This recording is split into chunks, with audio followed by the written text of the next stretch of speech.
a scale of 1 to 5, with 1 being the lowest, kumusta ang energy natin at this hour? Sino nagsasabing ang energy ko right now is 1? Okay, there you go. So, low. Subong. Sinong energy level ay 2? A bit low. Energy level 3. Sino? Sakto lang. Right. Alright. Energy level 4. Medyo high. Madami. Sinong energy level 5? High. Mga bata talaga kayo. At 5 p.m., malapit na ang sunset. 5 pa rin ang energy. Galing, galing. Mga bata pa talaga kayo. Ewan mo, napapansin ko, sarili ko, maybe because I'm older, age ng parents nyo, parang sumasabay yung energy level ko sa araw. Sisimula ng 1, bandang sunrise, maakyat ng 2, mid-morning, 3, sakto lang at noon. Dapat pala 5 at noon, no? And then, slightly pakalma na towards sunset. So, okay na yun. It's just good to know how we are. And it's good to know, tulad ng tinuro ni Miss Ella sa akin kanina, na pwede tayong mangumusta, no? Sa kapamilya natin, sa kabiyan natin, sa kaeskwela natin. Kumusta ka? Kumusta ang energy mo? It's great to be self-aware. And then, to be able to ask about it and share about it sa ibang mga tao. So, bago tayo magpatuloy, knowing ang energy level natin sa ngayon, let's take 10 seconds to breathe together. Because sometimes, the most radical, meaning the deepest, the most fundamental thing we can do is to breathe. Sige, sabay-sabay. Inhale tayo. Exhale tayo. Inhale. Exhale. Saba. Inhale. Exhale. Parang feeling ko, nag-relax na tayo lalo. Okay na ba? Tingnan ko nga. Hep, hep! Hep, hep? Okay. Kahit hep, hep ay level 1, ang sagot ay level 3 o level 4 pa rin. Okay. So, sometimes itong paghinga natin, and then pag-umusta at pagkwento sa isa't isa kung kumusta na yung energy level natin. There's so much a part of our life story. So, bago tayo magpunta dun sa mga mabibigat na usapin, since Mental Health Month, since tayo ay committed sa suicide prevention, no? Magpakilala ako ng konti sa inyo. So, ako nga po si Lisa Ontiveros, isang senador, at gaya ng sinabi ni Miss Ella, isa po akong solo mom. May 4 akong anak. Isang dosenang pusa.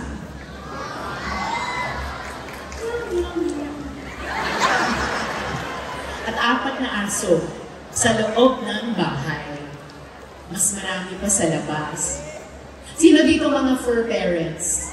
Yay! Marami tayong mga fur babies dito sa University of St. Lazaro. Alright. Ayan, nakawa na ako sa inyo. At sa pamilya namin, na mami, daddy at kaming magkakapatid, ako po yung panganay. So ako yung manang. Sino ba dito ang manang at manong? Marami na din panganay din. So, alam mo yung pakiramdam mo, di ba? At we feel responsible for our parents, lalo na habang tumatanda na sila, and we feel responsible, very responsible for our siblings, lalo na habang nag-grow up pa tayo. And I felt that very much growing up. In the good things, also in the not so good things. Na bilang panganay, bilang manang Risa, I felt responsible to help make things better. And di ba that's so much a part of yung concern natin sa mental health? Ano man ang birth order natin sa pamilya, sa magkakapatid, we really want to be okay. And gusto din natin tulungan yung mga ka-eskwela natin to be okay. Bagamat sabi nga sa K-drama, it's okay. Right. At the same time, pag may humingi sa atin ng tulong, we want to help that family member or that friend to be more okay as time goes by. So kanina nabanggit din na dati nasa musical theater ako. Happy accident lang. Nabasa namin ng mga magulang ko sa dyaryo na yung Repertory Philippines, magkakaroon sila ng audition for Sound of Music. So syempre, Sound of Music, ito ang bata doon sa cast. So pwedeng sumubok. And I remember going there, halos, or ako na pala yung last na nakalista mag-audition. And by the time my name was called, even later than this time, halos hating gabi na. And the rec people were tired, nakaslouch na sila sa mga upuan nila. Ang takot ko na parang bored na sila, so I thought, oh well, baka wala na akong masyadong chance. So, pero, nag-audition pa rin ako, kumanta ako, and thank God, I was accepted as one of 8 children to play the 7 one-track children. Kasi yung bunso, si Gretel, was played by 2 little girls. Para hindi sila masyadong mapagod. And that was one of the most wonderful, accidental experiences of my life. How did I get into journalism? Also by happy accident. Nagkataon na, nung scholar pa ako, dun sa Ateneo de Manila, there was an NGO on campus. Nagpo-produce siya noon ng isang public affairs show. Ang pangalan noon ay Street Talks. And they were losing their woman host, si Lauren. Yeah, Lauren Legarda was leading the show para mag-exclusive siya sa ABS-CBN. So sila ni Butch Abad, who was the male host, naghahanap ng bagong woman co-host. And ayun din, sabi nila, oh Lisa, nag-MC ka naman ng mga student fora dito sa campus. Mag-try out ka to be the new woman co-host. And again, salamat sa Diyos. Ako yung naging bagong co-host ni Butch dyan sa Street Pulse. And that led me to a lot of other jobs sa broadcast journalism. Na ang pinakamatagal ay tinagal ko ay sa GMA. Kasama ni na Mike Enriquez at Mel Chanco at lalo na yung minamahal kong si Vicky Morales. Hanggang ngayon nakikita niyo si Miss Vicky, di ba? Sa GMA. So, yeah. So Vicky and I and Margo Ortigas worked together and became friends since then until now. Several times a year, nakikita-kita pa rin kami just to have lunch or dinner at parang ganito, magkumustahan. How are you? And later, how is your husband? How are your kids? So, ganun din. Another happy accident. How did I become Akbayan Party List representative in the House of Representatives? Nung una akong tinanong in 1998, in 2001, sabi ko, wag muna kasi maliliit pa yung mga anak ko. But finally, in 2004, when I could have had the same reason, kasi yung bunso ko noon, si Sinta, yung nursing student na yon, she was only 2. She was a toddler. Binibreastfeed ko pa siya hanggang noon. But that time, sounds family now, sobrang matinding issue ang corruption. Yes, para ngayon, di ba? In the middle of all of these flood control program scams, ganon na ganon din ang issue, ang atmosphere, ang pakiramdam ng mga tao noong 2004. So sabi ng mga kaupod ko sa akbayan, ngayon, tumayo ka na bilang nominee. And that happened to be the year that I was able to join the House through akbayan. Fast forward to now, apparently hindi pa rin nabubunot sa lupa at natatapon sa amoy yung issue iyon ng corruption. So I salute you, the Lasallian community, dahil balita ko, marami sa inyo sasali din sa rally sa September 21. Nagpupugay ako sa inyo para dyan.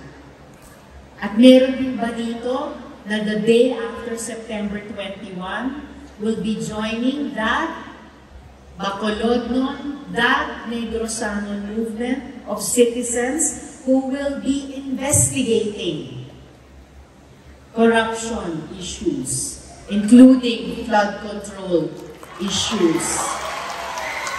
Mabuhay kung ganon.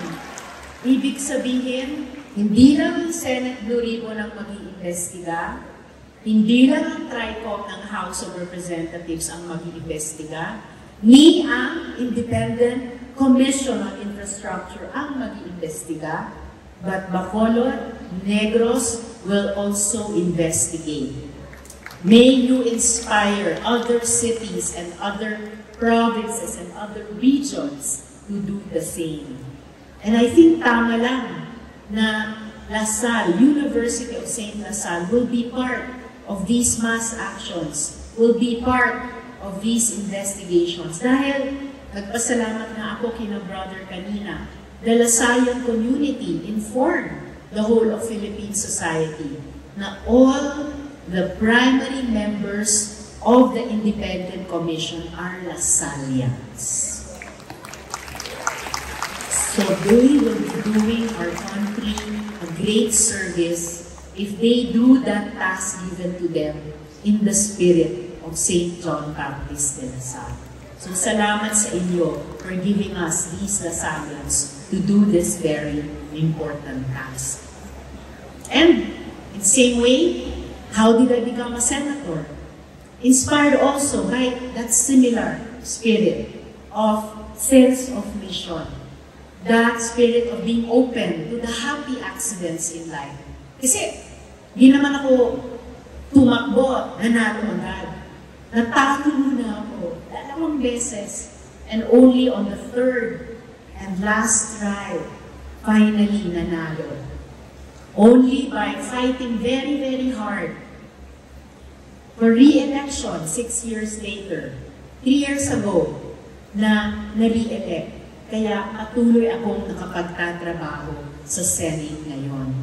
So openness, trust to the happy accidents in life, and staying in touch with the community that helped make me the person that I am. It's the same thing for each and every one of us. Kahit dito sa ating napaka-importanting issue ng mental health. Being well and helping each other be well, helping each other get well. Kapag dumarating talaga sa buhay ng bawat isa sa atin, na our own mental health and mental wellness are challenged. Because all this is to say na sa lahat ng iyan na nangyayari sa atin, sa lahat niyan na nangyari din sa akin, may mga moments din talaga ng burnout. Diba? Kasi tao din tayo. Tao ako. Ikaw, tao ka rin. Tao ka rin. Tao ka rin. So, nagbe-burnout din tayo maya't-maya, diba? It's part of being human. It's part of our mental health as human beings. Minsan, may self-doubt. Di ako superwoman. Kahit sino sa atin, walang superman, walang superwoman.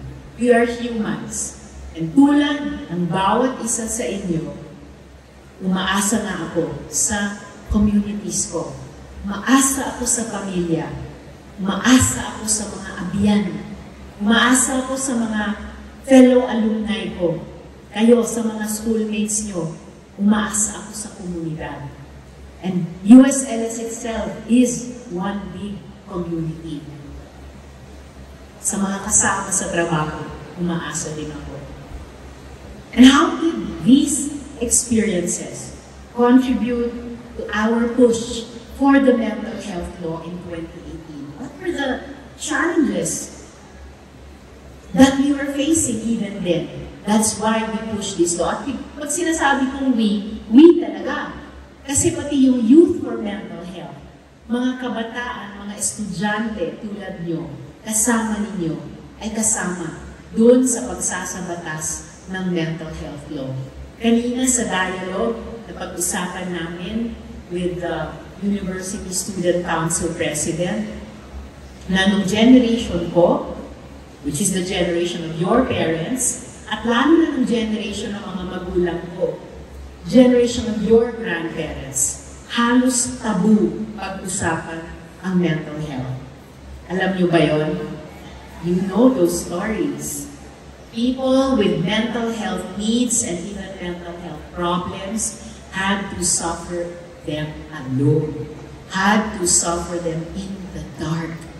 Walang liwanag ng greater awareness that mental health is just a normal part of human health. Walang health without mental health, we said during the campaign for the mental health law. Ang mental health parang physical health din lamang, part of being human. And it's to your credit, and use it to your advantage. Kayo yung henerasyon ngayon who have more courage to speak about it. And you're part of creating a more conducive environment na kapag humihingi kayo ng tulong, help is more available. Di pa kumpleto, kasi kailangan pa rin natin isulong, i-oversee, budgetan taon-taon na yung full range of mental health services, yung full complement ng mga mental health professionals, yung pag-disperse nito sa lahat ng levels ng ating gobyerno ay talagang nagagawa natin progressively year on year. But at least, iniuutos na yan ng batas. So, and now that it is a law, it's been a law na pala for 7 years. Parang kailan lang, we still find ways to make it more responsive. Kasi kahit dito sa mga eskwelahan, hindi lahat ng mga universidad ay tulad ng USLS. A lot face even greater challenges in institutionalizing the mental health services for students. Hindi lahat ng syudad at hindi lahat ng barangay sa bawat syudad ay mayroong yung full range of psychiatric, psychosocial, and neurologic mental health services. Hindi lahat ng mga doktor, nurse, midwife, pati barangay health workers ay capacitated to help you Filipinos with mental health needs to get that help. Hindi lahat ng mga eskwelahan ay may fully functioning guidance office. Hindi lahat ay may peer counseling organizations. So we still have a lot of work to do to fully implement the law all over our country. Kailangan pa rin mabigyan ng subsidy ang mental health medication at services dahil iba't iba ang pathways to mental health at sometimes it requires medication. Sometimes or oftentimes it requires regular appointments. At ito ay hindi mura, hindi fully covered pa ng PhilHealth. We have work to do in that area. Ang mga local mental health facilities dapat i-upgrade para matugunan ang mga mental health needs ng ating mga kababayan down to the barangay level.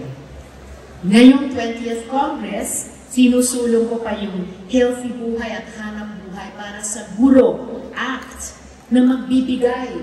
Salamat. Okay ba yan sa mga faculty natin? We will work on that. Kasi bahagi ng bill na yon, 5 days a year na mental health and wellness leave at iba pang mga benepisyo. Aside from mental health awareness, it's also National Teachers Month. So let's show extra love to our teachers and mentors this month and every month moving forward. Andyan din ang ating kontra-isugal bill, which aims to ban, thank you, we will work on this, ban access from our e-wallets and super apps to online gambling platforms. Yes, because we must consider addictive online gambling also as a mental health issue.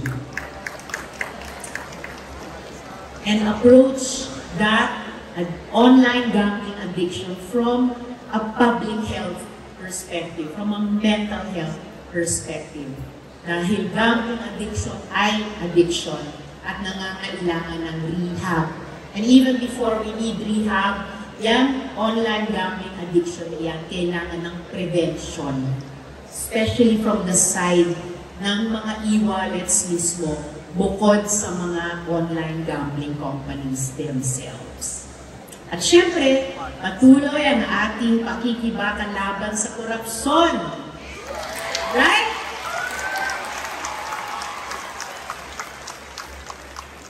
Flood control scams. Ano ba naman? Ang buwis natin na pupunta sa gobyerno, ina-appropriate ng Kongreso para magkaroon tayo ng maayos na flood control programs, eh pag ninanakaw yun, wala nang flood control, flood na lang. Ano ba yun? At yung mga issue ng korupsyon, mula noon hanggang ngayon, nakaka-stress, di ba? Bad for our mental health, di ba? Grabe. So, bago ko magtapos, sana matandaan din natin. Mental health isn't a luxury. No. Eh kung mayaman lang ang pwedeng magpahinga, aba, hindi yan makatarungan. Lahat tayo deserve ng pahinga. Yes. At ipinaglalaban natin yan na yung pahinga na may dignidad. Di lang yung kompleto ang tulog mo, pero importante din yun, huwag magpupuyat. Kompleto ang tulog, bukod pa dyan, kung kailangan ng vitamins or supplements or gamot, dapat abot kaya yan. Dapat may ginhawa sa tahanan, sa pamilya, at dapat ligtas ang komunidad. So, daming salamat sa inyong nakanan.